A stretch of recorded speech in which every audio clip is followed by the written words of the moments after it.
E vamos passar agora a outra ramo da ciência, a paleontologia, que é a especialidade da biologia que estuda a vida do passado da Terra e o seu desenvolvimento ao longo do tempo geológico, bem como os processos de formação dos fósseis. É sobre isso mesmo que vai falar Carlos Marques Silva, que em direto agora se junta a nós.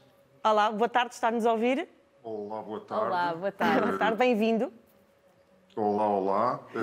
Pois, de facto, o meu nome é Carlos Marques da Silva e eu sou paleontólogo e, curiosamente, sou paleontólogo no Departamento de Geologia, da Faculdade de Ciências de Lisboa.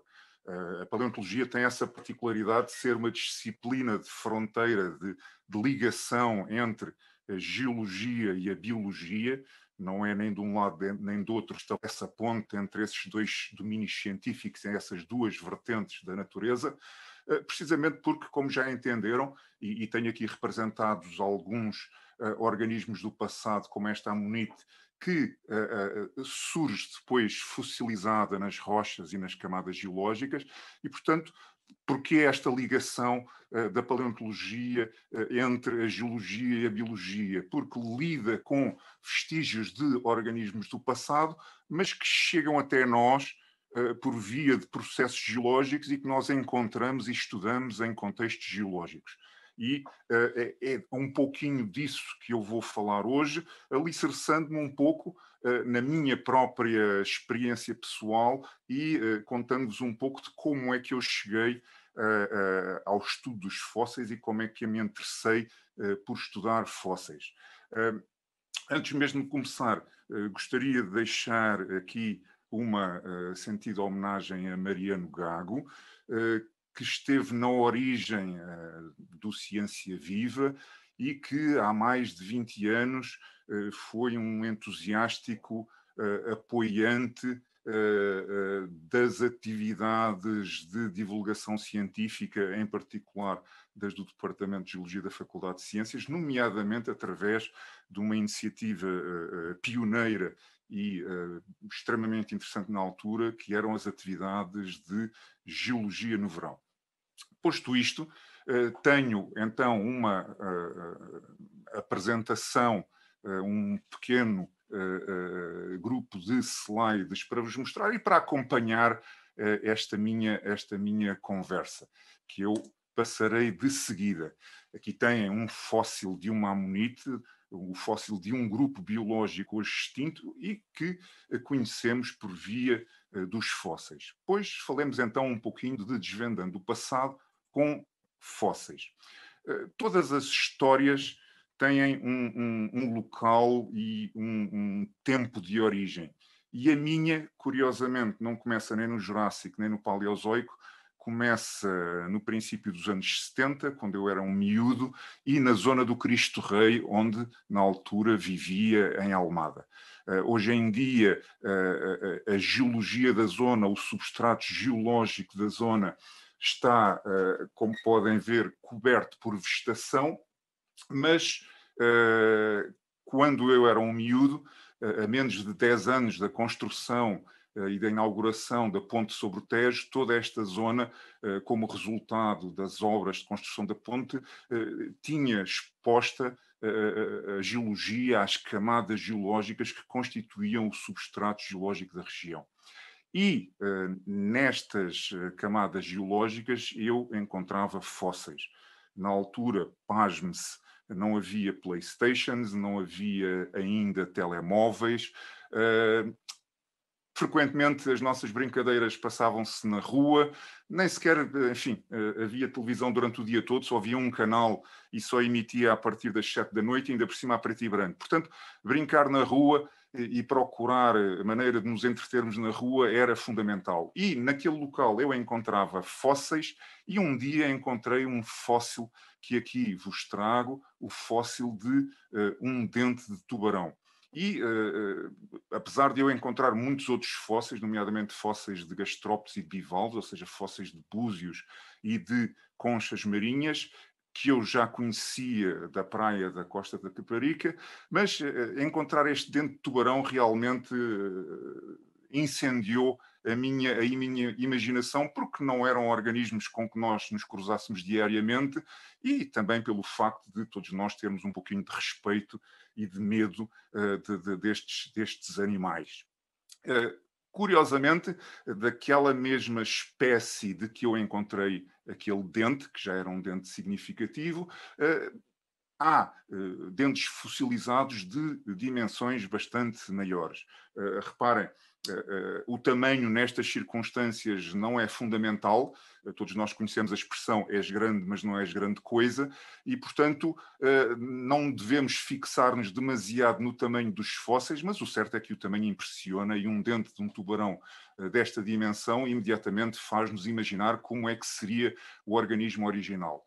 Pois tratava-se de um tubarão com um aspecto muito similar ao dos tubarões da atualidade, mas com dimensões significativamente maiores. Estima-se que estes tubarões pudessem atingir um comprimento de cerca de 16 metros.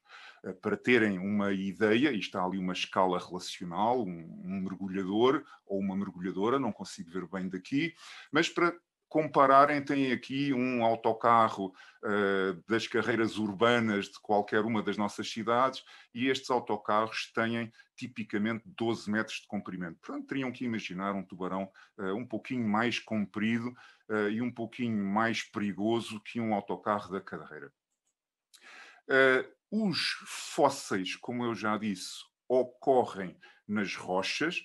Os fósseis não são organismos, não são entidades biológicas, são entidades geológicas, e é por isso que nós estudamos a geologia do contexto das circunstâncias onde ocorrem os fósseis, nas rochas.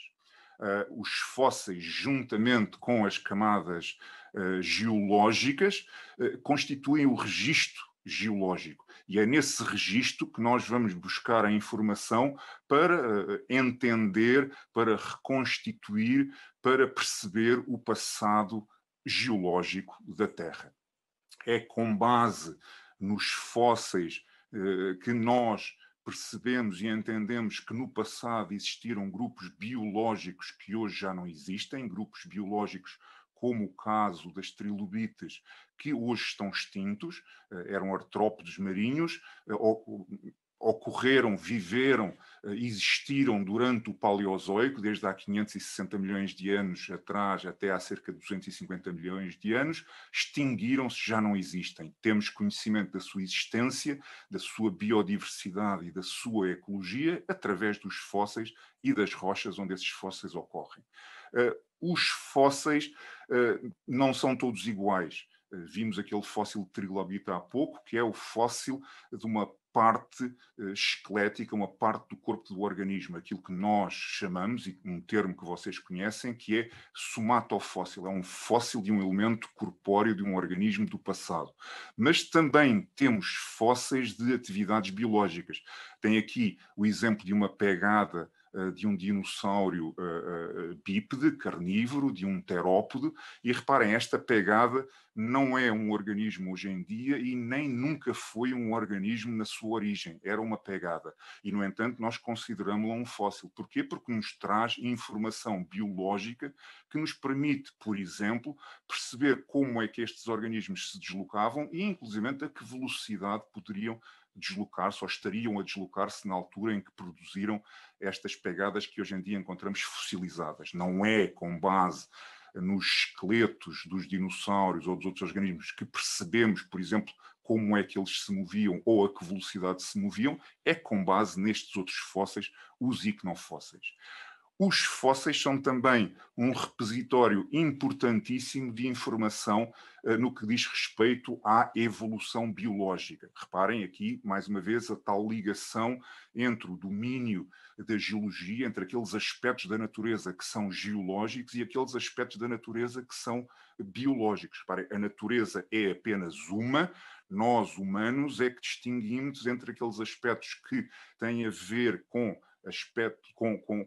elementos ligados à geologia e outros elementos ligados à biologia. Mas a transição entre a geologia e a biologia é subtil, não é abrupta, são domínios muito mais próximos e muito mais interligados do que normalmente no dia a dia nos apercebemos. Aqui temos um registro de uma ave, da primeira ave que nós conhecemos, da Archaeopteryx, do Jurássico Superior, e uma imagem de uma águia atual, uma águia calva, aqui numa, enfim, singela homenagem à eleição do presidente Joe Biden recentemente nos Estados Unidos, já que esta águia é um dos símbolos dos Estados Unidos, mas uma ligação entre aquilo que nós vamos buscar ao registro geológico para entender a biodiversidade da atualidade.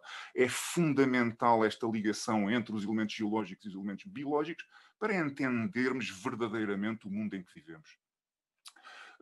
Uma aplicação mais prática, mais imediata dos fósseis é sabermos as idades da Terra. O registro paleontológico dos grupos biológicos do passado está intimamente ligado ao processo evolutivo. Os grupos biológicos surgem e extinguem-se, e quando se extinguem é para sempre. Um grupo biológico, uma vez desaparecido, não volta a aparecer. E, precisamente por isso, nós podemos usar os fósseis dos organismos de grupos extintos do passado para entendermos quais as diferentes idades da Terra. Por exemplo, em camadas rochosas em que encontramos fósseis de trilobites, nós sabemos que estamos em rochas de idade daquilo que nós convencionamos chamar o Paleozoico, porque este grupo extinguiu-se no final do Paleozoico, enquanto que quando encontramos fósseis de amonitas, como aquele que vocês aqui veem, sabemos que estamos já no Mesozoico, porque este grupo biológico surgiu muitas dezenas de milhões de anos após a extinção das trilobites. E, portanto, desta maneira usamos os fósseis para datar as sequências de camadas rochosas. É também fundamental estudar os fósseis porque eles são um registro dos ambientes do passado. Quando encontramos, por exemplo, aqui à esquerda, fósseis de ouriços do mar, sabemos que naquele local, no passado, existia um ambiente no qual se depositaram sedimentos e no qual viviam organismos que deram origem àquelas rochas e àqueles fósseis. Pelo contrário, se encontrarmos fósseis de plantas, estaremos perante o registro de um ambiente terrestre completamente diferente. É fundamental sabermos quais os ambientes do passado e como é que eles se transformaram ao longo do tempo, como é que eles evoluíram, para, nomeadamente, resolvermos os problemas do presente. Como já alguém hoje aqui disse, não é possível planear, não é possível perspectivar o futuro sem entendermos o passado, sem entendermos como chegamos até aqui. Os fósseis são fundamentais para sabermos como chegamos até aqui, para sabermos o que existiu no passado e, face às alterações atuais, o que poderemos esperar no futuro. Onde é que vamos encontrar os fósseis? Vamos encontrá-los na natureza, claro, nos afloramentos geológicos, nas rochas, mas reparem, também os vamos encontrar na cidade. Qualquer grupo, qualquer clube de ciência viva numa escola pode começar por olhar para os pavimentos, para as paredes da própria escola e provavelmente vai encontrar lá fósseis. Vai encontrar fósseis nas paredes dos edifícios, vai encontrar fósseis nos pavimentos das escadas onde todos nós habitamos, nos degraus dessas escadas, se calhar até na bancada da cozinha. E porquê? Porque o mundo em que nós vivemos, o mundo que os humanos constroem, é construído com base em materiais geológicos, com base em rochas. E essas rochas contêm frequentemente fósseis. O caso dos fósseis dos rodistas, temos aqui um exemplo, que são fósseis muito típicos da região de Lisboa e que se encontram em quase todas as paredes de Lisboa.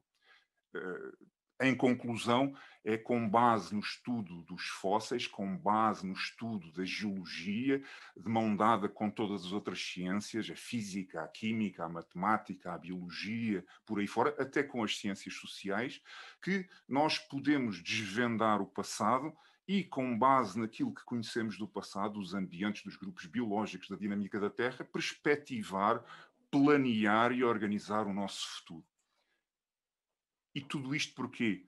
Tudo isto porque, quando era miúdo, brincando em torno do Cristo Rei, encontrei um fóssil de um dente de tubarão.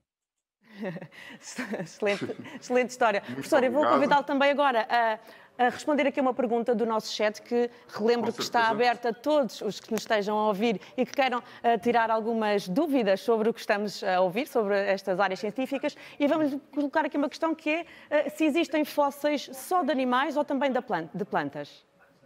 Existem fósseis de todos os grupos biológicos que nós conhecemos. Existem até dos grandes grupos biológicos que nós conhecemos na atualidade, existem até fósseis, como vocês já viram, de grupos biológicos que não existem na atualidade, mas efetivamente nós talvez nos centremos um pouco mais nos fósseis de organismos animais, e como eu estudo em particular gastrópodes marinhos, ou seja, búzios marinhos, tenho uma certa tendência para mostrar mais exemplos de fósseis de organismos animais, mas também existem muitos fósseis de plantas, inclusivamente naquela sequência geológica do Cristo Rei que eu vos mostrei há pouco. Esses fósseis de plantas foram alguns daqueles que eu, quando era criança, quando era miúdo, também encontrei nas minhas deambulações ali assim por aquela zona. Aliás, se recordarem durante a apresentação, quando falei de paleoambientes, ou seja, de ambientes do passado, mostrei precisamente dois exemplos extremos. Mostrei fósseis de ouriços do mar que nos indicam ambientes marinhos, porque os ouriços do mar só vivem em ambientes de salinidade típica marinha, e também vos mostrei um fóssil de uma fronde de um feto de idade carbónica paleozoico com 300 milhões de anos de idade. Sim, existem fósseis de plantas, bastantes, e são muito estudados.